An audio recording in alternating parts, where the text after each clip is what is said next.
വേദന പല തരത്തിലുണ്ട്. വേദന ഉണ്ടാകുന്നത് എവിടെ നിന്നുണ്ടാകുന്നു, അത് ആ ഭാഗത്ത് എന്താണ് അവിടെ വ്യത്യാസം വരുന്നതെന്നനുസരിച്ച് വേദനയുടെ സ്വഭാവത്തിന് വ്യത്യാസമുണ്ട്.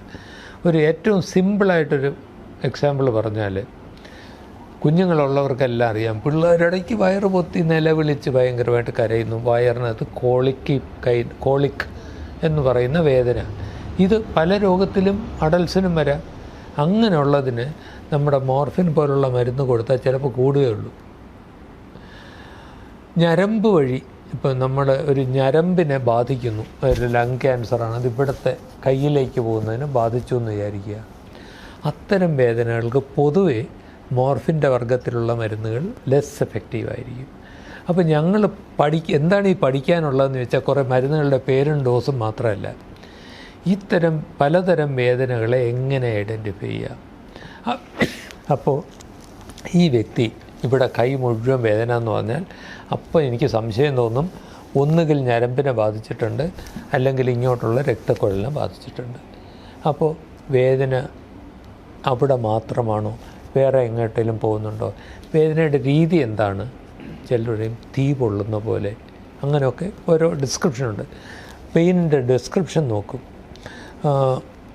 സാധാരണ എപ്പോഴാണ് ആക്ടിവിറ്റീസുമായിട്ട് ബന്ധമുണ്ടോ, ഇപ്പോൾ കൈ പൊക്കുമ്പോഴാണ് വേദനയെങ്കിൽ ചിലപ്പോൾ വേറെ ഇത് രണ്ടും ആയിരിക്കില്ല, രക്തക്കുഴലും ഞരമ്പും ആയിരിക്കില്ല. അപ്പോൾ ഇങ്ങനെ കുറേ കാര്യങ്ങളതിൽ നോക്കാനുണ്ട്. പെയിനിൻ്റെ അസസ്മെൻറ്റിൽ ഞങ്ങൾ ഒരു പഠിക്കാൻ വരുന്നവരെ 3-4 മണിക്കൂർ കൊണ്ട് പഠിപ്പിക്കുന്ന അസസ്മെൻറ്റുണ്ട്. ഈ പെയിൻ അസസ്മെൻറ്റ് വെച്ച് ഏത് തരം വേദനയാണെന്ന് വെച്ചാൽ കൊടുക്കേണ്ട പെയിൻ കില്ലേഴ്സിൻ്റെ കോമ്പിനേഷൻസിൽ വളരെ വ്യത്യാസം വരും. അപ്പോൾ ഒരു മരുന്നായിരിക്കില്ല മോർഫിൻ മാത്രമായിട്ട് സാധാരണ കൊടുക്കാറില്ല, അതിൻ്റെ കൂടെ ഈ കോമ്പിനേഷൻസ് ഉണ്ടാവും. അപ്പോൾ ഇത് നമ്മുടെ വേദനയ്ക്കെല്ലാം ഒരു മരുന്നെന്ന് തെറ്റിദ്ധരിക്കേണ്ട.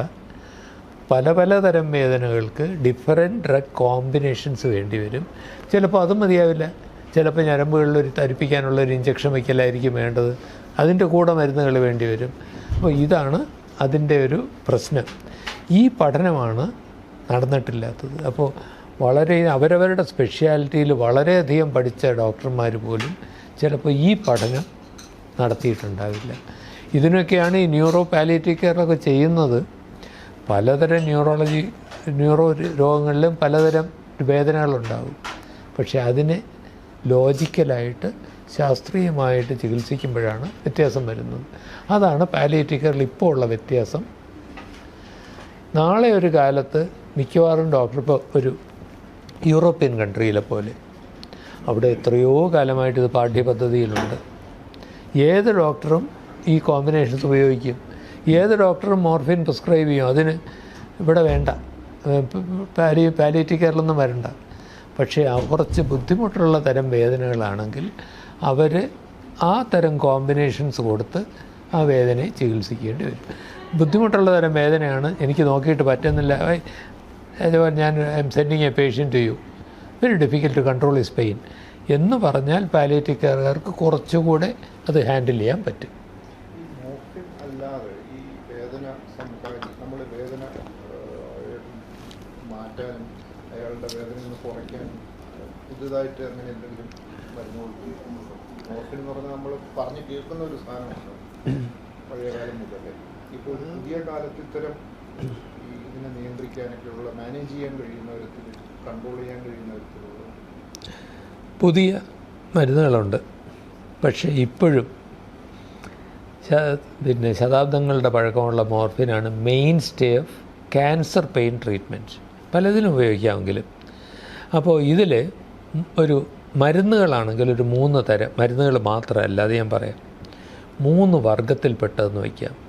ഒന്ന് ഒപ്പിയോയിഡ്സ്, ഒപ്പിയം ഡെറിവേറ്റീവ്സ്, അല്ലെങ്കിൽ അതിൻ്റെ സിന്തറ്റിക് ഡെറിവേറ്റീവ്സ്. അതാണ് മോർഫിൻ, അതിൻ്റെ ഇളയ അനിയൻ കൊഡീൻ, നേരത്തെ അതിൻ്റെ സിന്തറ്റിക്കായിട്ടുള്ള ഒരു വീക്ക് ഡ്രഗ് ട്രമഡോൾ, നേരത്തെ പറഞ്ഞ ഫെൻറ്റനിൽ. ഇതൊക്കെ ഒപ്പിയോയിഡ് വർഗത്തിലാണ്, opium derivatives or similar medicine. Non opioids എന്ന് പറയുന്ന കുറേ അധികം വർഗമുണ്ട്. പലപ്പോഴും നമ്മൾ ചുമ്മാ വാരി കഴിക്കുന്ന ബ്രൂഫൻ, ഓവറാൻ, ചില രീതിയിൽ ഇതാണ് കൂടുതൽ ഡേഞ്ചറസ്. മോർഫിനൊക്കെ അതാണ് പറയുന്നത്. ഇതിനെ മനസ്സിലാക്കി കഴിഞ്ഞാൽ സേഫായിട്ട് ഉപയോഗിക്കാം. പക്ഷേ സാധാരണഗതിയിൽ മോർഫിന് ഡേഞ്ചറസ് സൈഡ് ഇഫക്ട്സ് കുറവാണ് താൽക്കാലികമായിട്ട്. ബ്രൂഫിൻ്റെ വർക്ക് അതെ, അത് വളരെ വൈസ് അഡ്വൈസാണ്. അപ്പോൾ ഇതിൻ്റെ മറ്റേ മോർഫിൻ ഇമ്മീഡിയറ്റ് അപകടം ഒന്നും കുറവാണ്. കോൺസ്റ്റിപ്പേഷൻ ഉണ്ടാക്കാം, ചിലപ്പോൾ ഛർദി ഉണ്ടാകും, അത്തരം പ്രശ്നങ്ങൾ ഒഴിച്ചാൽ. പക്ഷേ ഈ ബ്രൂഫിൻ്റെ വർഗ്ഗത്തിൽ കുറേ എണ്ണമുണ്ട്. ബ്രൂഫൻ, വോവറാൻ, കുറേ സാധനങ്ങളുണ്ട്, 8-10 എണ്ണമുണ്ട്. അപ്പോൾ ഇത് പലപ്പോഴും കടയിൽ പോയാൽ അങ്ങ് തരികയും ചെയ്യും. പ്രിസ്ക്രിപ്ഷനൊന്നും വേണ്ട അതിന്. ഈ മോർഫിനാണ് ഈ ബഹളം മുഴുവൻ. കിഡ്നി ഡിസ്ട്രോയ് ചെയ്യുക. നമ്മുടെ ഇത് കുടിച്ചുകൊണ്ടിരിക്കുന്നില്ലെങ്കിൽ, ആവശ്യത്തിന് ഹൈഡ്രേറ്റഡ് അല്ലെങ്കിൽ ബ്രൂഫിൻ അപകടകാരിയാണ്. ടിപ്പിക്കലായിട്ട് സംഭവിക്കുന്നത് പെൺകുട്ടികൾ ടെക്കീസ് ബാംഗ്ലൂർ ബസ്സിൽ കയറി പോകും.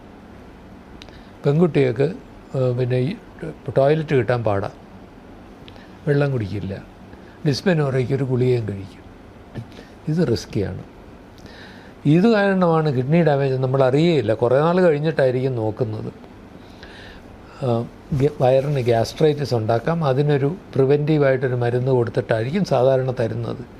പക്ഷേ ഈ കിഡ്നിയുടെ അപകടം, ഇത്തരം അപകടങ്ങളുണ്ട്. ഞാൻ പറഞ്ഞ ബ്രൂഫൻ കഴിക്കാൻ ഇനി പേടിയാവും എന്നുണ്ടെങ്കിൽ അതിനെ മനസ്സിലാക്കിയിട്ട് കഴിക്കണം.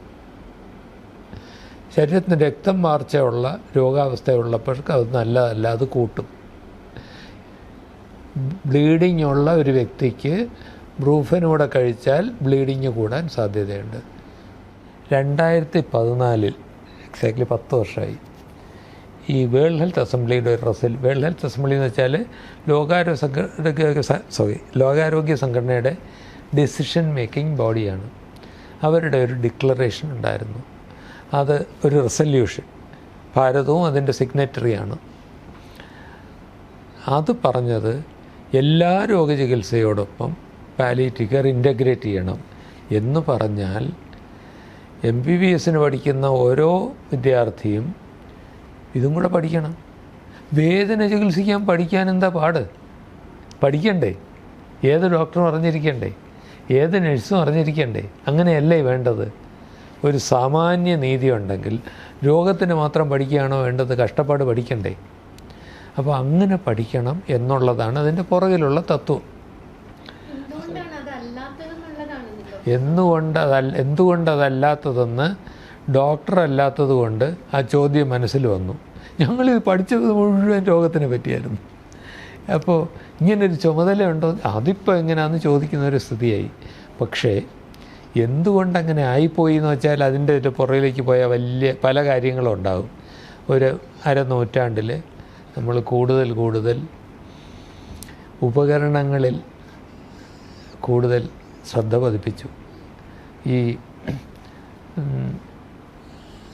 എൻ്റെ ഒരു ചെറുപ്പത്തിലൊന്നും ഒരു 1980s വരെ ഞാൻ ഡോക്ടറായി 10-20 വർഷത്തേക്ക് ഹെൽത്ത് കെയർ ഇൻഡസ്ട്രി എന്നൊരു വാക്ക് കേട്ടിട്ടില്ല. ഹെൽത്ത് സർവീസേ ഉണ്ടായിരുന്നുള്ളൂ. ഹെൽത്ത് കെയർ ഇൻഡസ്ട്രി ഞാൻ ആദ്യം കേൾക്കുന്നത് കോഴിക്കോട് ആദ്യത്തെ CT സ്കാൻ വരുമ്പോൾ അതിനെ പ്രൊമോട്ട് ചെയ്യാൻ എൻ്റെ വീട്ടിൽ ഡോക്ടർമാരുടെ വീടുകളിൽ കയറി നടക്കുന്ന റെപ്രസെൻറ്റേറ്റീവ് എന്നാണ് കേട്ടത്. ഇൻഡസ്ട്രിയുടെ പ്രോഫിറ്റ് അല്ലേ മോട്ടീവ്? അപ്പോൾ ഇങ്ങനെ പല കാര്യവും കാണും. വേദനയെ ഭയങ്കരമായിട്ട് ഗ്ലോറിഫൈ ചെയ്യുന്ന ഒരു സമൂഹമാണ് പൊതുവെ ഒരു ഇന്ത്യൻ സമൂഹം, പ്രത്യേകിച്ചും കേരളത്തിൽ. ഇപ്പോൾ നോർമൽ ഡെലിവറിയെ സുഖപ്രസവം എന്ന് വിളിക്കുന്ന ഒരു സമൂഹമാണ്. അവിടെ ഒരു വേദനയെ ഗ്ലോറിഫൈ ചെയ്യുന്ന ഒരു ഇൻഡയറക്റ്റ് ഒരു സംഭവം ഉണ്ട്. അതാണോ ഇതിൻ്റെ ഒരു റീസൺ? അത് ഒരു വളരെ തത്വശാസ്ത്രപരമായ ഒരു ഫിലോസോഫിക്കൽ ആറ്റിറ്റ്യൂഡാണ് ലാഫിങ് അറ്റ് പെയിൻ. ഇറ്റ്സ് ഒരു ഫിലോസഫറുടെ definition, somebody who can laugh at pain so long as the pain is somebody else's. സ്വന്തം വേദന വരുമ്പോൾ കഥ മാറി. എസ്പെഷ്യലി ഗൈനക് പെയിൻസിൽ വരുന്നൊരു കാര്യം എല്ലാവർക്കും ഉള്ളതല്ലേ. All women go through this. Why do you make it a big issue? You are actually belittling the psychology of the person who is actually on the verge ഓഫ് a lot of tension. അപ്പോൾ അങ്ങനെ വരുന്ന ഒരു normalising aspect ഉണ്ട്. And അതിൽ തന്നെ doctors also are a part of it, because they just pile you on pain killers rather than doctor പറഞ്ഞ പോലെ സൈക്കോളജിക്കൽ ലെവലിൽ പോകുന്നതിനേക്കാളും they'll just pile you on with painkillers. അല്ല, ഈ പറഞ്ഞത് ഇൻഡസ്ട്രിയുടെ ഒരു ഭാഗമൊന്നുമല്ല.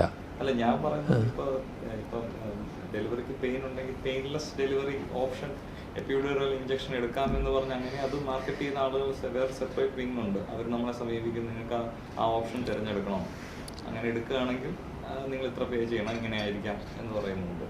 ഈ പറഞ്ഞത് ഇൻഡസ്ട്രിയുടെ ഒരു നല്ല വശമാണെന്ന് ഞാൻ പറയും. പക്ഷേ